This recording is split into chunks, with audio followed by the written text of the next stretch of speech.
Bonjour et bienvenue sur France 24. Notre invité aujourd'hui est Yuri Latortue. Il est ancien président du Sénat en Haïti. C'est une des chevilles ouvrières du mouvement d'opposition au président Jovenel Moïse. Il est avec nous depuis Port-au-Prince. Merci d'être avec nous. Un plaisir d'être avec vous.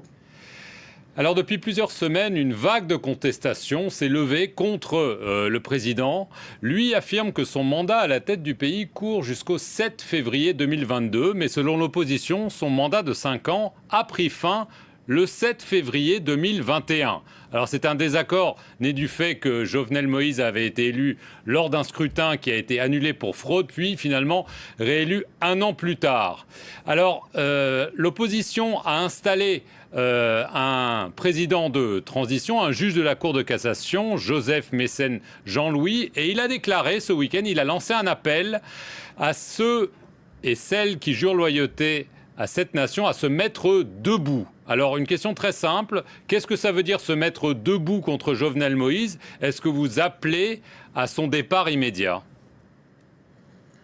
Oui, se mettre debout, c'est dire premièrement que le mandat de Jovenel Moïse est arrivé à terme depuis le 7 février 2021 et que le président Jovenel Moïse, le président de facto, il veut rester au pouvoir. Et l'opposition s'est dit qu'il nous faut ce gouvernement de transition avec le président Mécène pour pouvoir faire repartir Haïti. Premièrement, eh bien, continuer avec les procès de Petro-Caribé. Petro-Caribé, c'est ce fonds vénézuélien d'achat à crédit du pétrole qu'on a découvert dans les rapports du Sénat qui ont été gaspillés. Continuer avec les procès des crimes de sang perpétrés dans les différents quartiers populaires, organiser cette conférence nationale pour que les Haïtiens puissent dialoguer et poser les vrais problèmes du pays et réaliser des élections honnêtes, crédibles et démocratiques. Donc se mettre debout, c'est pour réaliser cette transition et permettre à Haïti de repartir de pied ferme. Mais est-ce que ça veut dire que c'est pas seulement un mouvement pacifique? Est-ce que se mettre debout, ça peut vouloir aussi dire, se mettre debout et prendre les armes?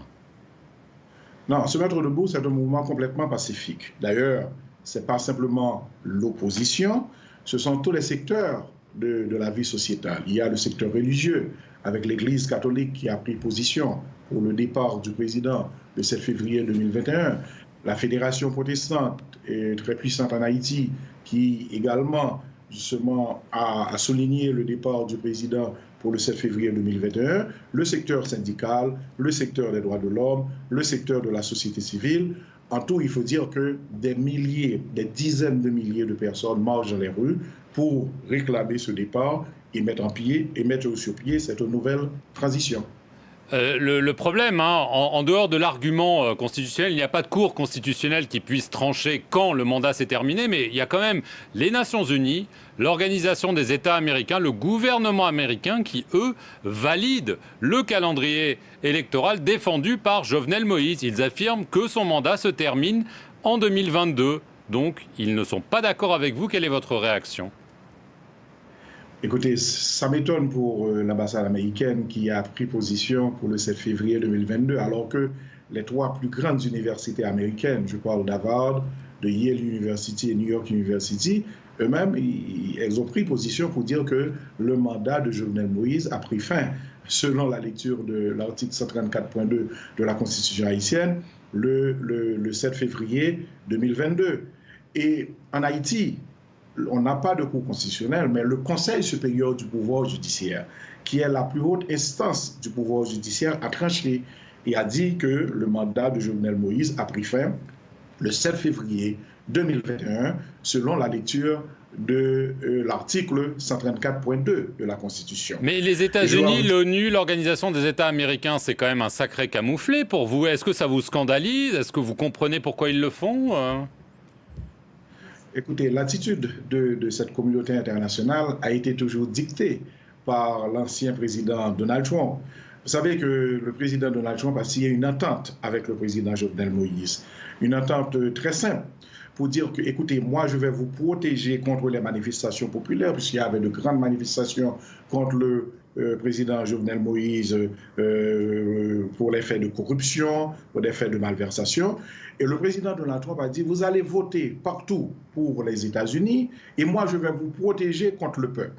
Et c'est ce qui a été fait. Mais le président Trump est parti. Est-ce que vous n'êtes pas déçu que l'administration Biden suive à ce moment-là ses traces? Écoutez, la nouvelle administration vient de s'installer. Il y a eu les démocrates au Congrès, les députés. Il y a eu le sénateur Lely qui a pris position pour dire que le mandat du président Jovenel a pris fin le 7 février 2021. Je crois qu'il y a tout un processus qui se met en place et nous espérons que cette administration va changer puisque le président Joe Biden, en campagne, avait dit que le président Donald Trump avait délaissé Haïti et que lui, il allait justement prendre le cas d'Haïti, il allait regarder Haïti comme un pays qui a besoin d'assistance. Dans ce cas, nous espérons que cette nouvelle administration va suivre les élus du Congrès, tant au Sénat qu'à la Chambre des députés. Le pouvoir affirme que plusieurs juges, on a parlé du juge qui a été désigné président de la transition, il y en a un autre, le juge Ivikel Dabrecil, qui a été accusé, sur cette antenne même d'ailleurs par le ministre des Affaires étrangères, d'être l'instigateur non seulement d'une tentative de coup d'État, mais d'une tentative d'assassinat du président Jovenel Moïse. Votre réaction à ces accusations très graves? Vous savez, pour cette farce du 7 février 2021, parler de tentative de coup d'État et tentative d'assassinat, écoutez, je crois que c'est tout à fait ridicule. Premièrement, le mandat du président a pris fin le 7 février 2021. Donc, le président ne devait être plus au pouvoir le 7 février. Le 7 février, c'était la date de passation du pouvoir. Maintenant, lorsqu'on parle des juges, on accuse un juge de tentative d'assassinat ou de coup d'État. Vous savez, en Haïti, il y a le CSPJ, qui est le Conseil supérieur du pouvoir judiciaire, qui règle tous les cas des disciplines commis par les juges. S'il y a quelque chose, on doit renvoyer ce juge par devant le Conseil supérieur du pouvoir judiciaire. Il ne revient pas au président de mettre les juges à la retraite, de révoquer les juges, de procéder à leur arrestation. Ce sont des accusations mensongères? Ce sont des accusations mensongères et ces accusations, même s'il y en avait, devaient être transférées au ministre de la Justice et le ministre de la Justice devait envoyer ces cas devant le CSPJ.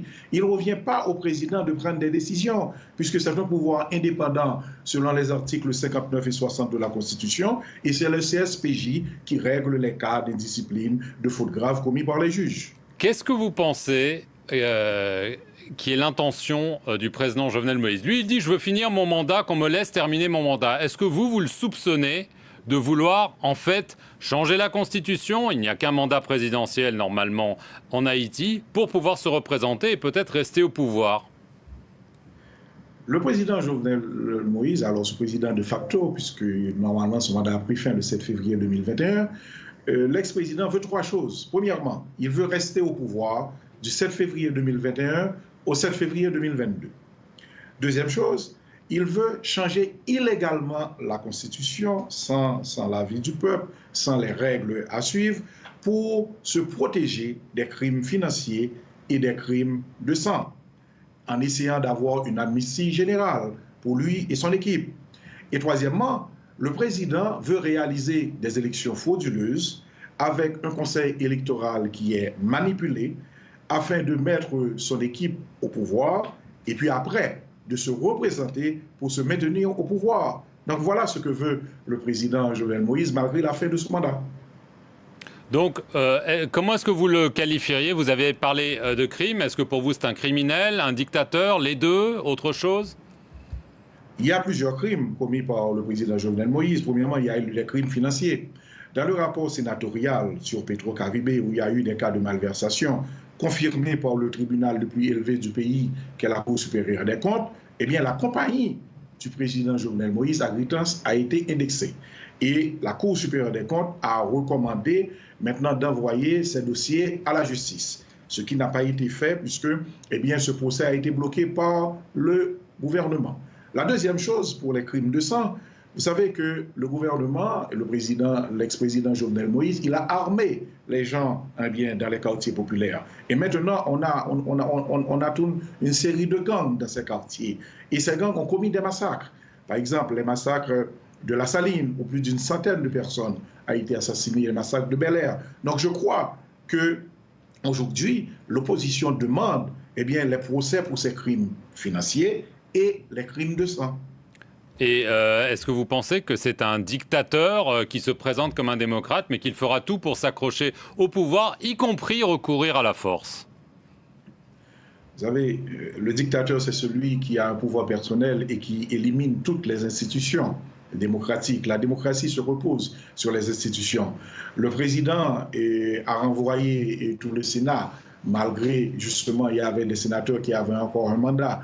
Le président a pris un décret pour éliminer les pouvoirs de la Cour des comptes afin d'empêcher tout contrôle.